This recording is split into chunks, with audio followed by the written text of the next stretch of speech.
Grandfather dies after falling into a ravine in Baguio City. UV Express van crashes into parked truck, 4 dead on the spot. Bisaya content creator and performer Marinong DJ punched by a drunk man. And Philippine recovery clouded by graft probe weak infrastructure investment.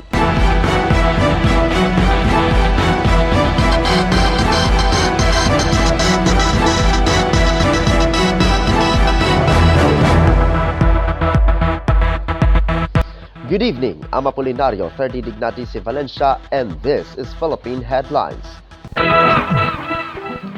In Luzon, grandfather dies after falling into a ravine in the city of Baguio.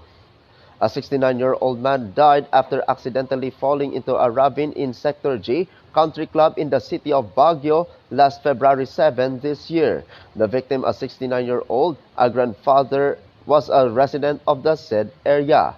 Based on the investigation, at around 2 p.m., several residents heard a loud thud. When they checked, they found the elderly man lying near a river among bamboo plants and a depth of approximately 40 to 50 meters. The victim's relatives immediately saw his body and believed the fall was accidental, so the remains were no longer subjected to an autopsy.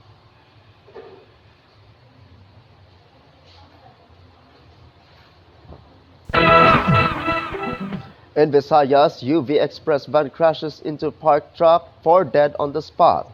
4 lives were lost instantly after the passenger van collided with a parked flatbed truck at around 6 a.m. today in Sitio Sugpuron in Barangay Balod in Basi, Samar.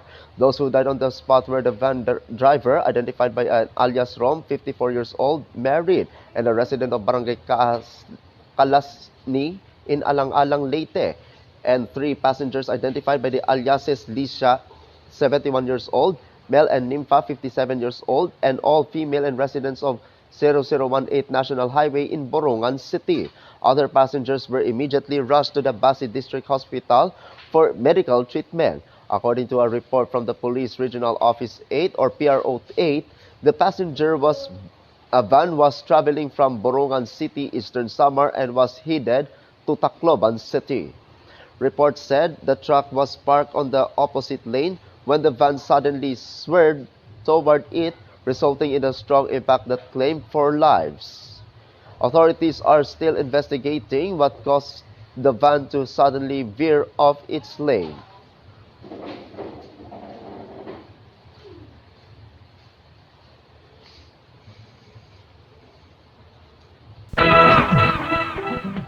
In Mindanao, Bisaya content creator and performer Marinong DJ punched by a drunk man.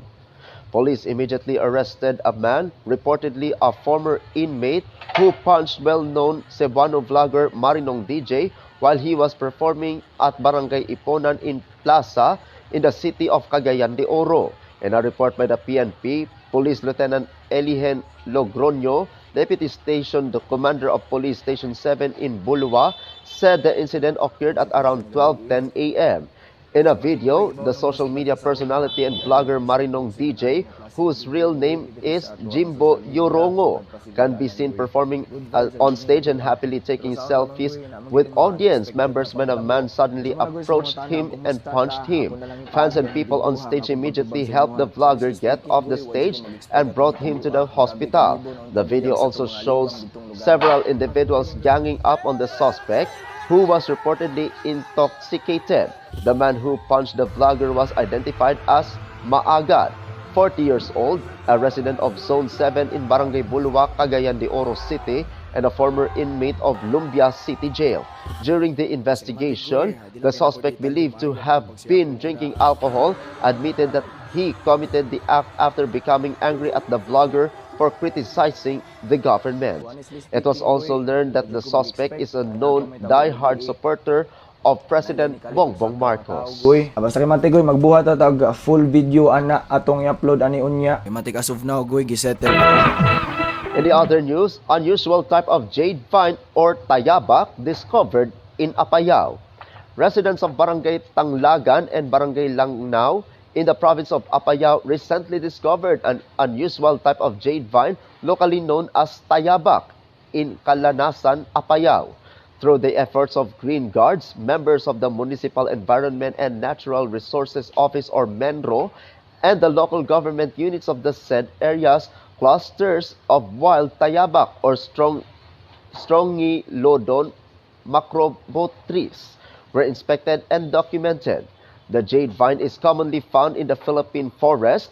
It is a climbing plant that hangs in striking clusters of flowers shaped like human claws.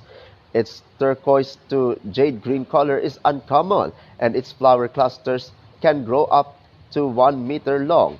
The species is now considered endangered. It is said that the plant thrives with the help of bats, which play a crucial role in pollination, a process that is difficult to replicate through artificial propagation. The plant is also commonly featured on the Philippine 5 peso coin. According to MENRO, the presence of these plants in their area is a sign of a healthy and biodiverse forest ecosystem. The office also encouraged the public to report any sightings of rare plants or animal species to the proper authorities for proper assessment and to refrain from cultivating them for personal use.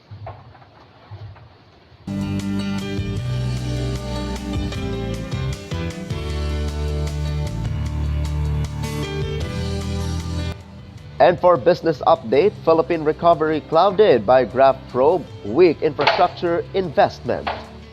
It is uncertain whether weak Philippine growth will turn the corner anytime soon, in the absence of a quick rebound in public spending after a slump triggered by a graph scandal that has eroded overall confidence. It is according to Sanjay Mathur, ANZ Research's chief economist for Southeast Asia and India. In a note responding to investors' questions, he recalled that a previous overhaul of public finances in 2001 was followed by a prolonged stretch of weak and stagnant government spending. Whether the current episode will resolve more quickly or slide into another extended stretch of fiscal restraints remain uncertain, he said, adding that it is still unclear how quickly public infrastructure spending can be revived. Latest available data showed direct government spending on infrastructure projects had plummeted by 45.2% to 48 billion pesos in November last 2025, sending the 11-month tally falling by 16% to 991 billion pesos. The Budget Department blamed this big slump on the ongoing investigation into anomalous flood control projects, which have implicated lawmakers, members of the cabinet, and state engineers. As a result, economic growth slowed to multi-year lows in the second half of 2025, promoting the Marcos administration to scale back its growth targets as the scandal's impact spilled over the household and business sentiment.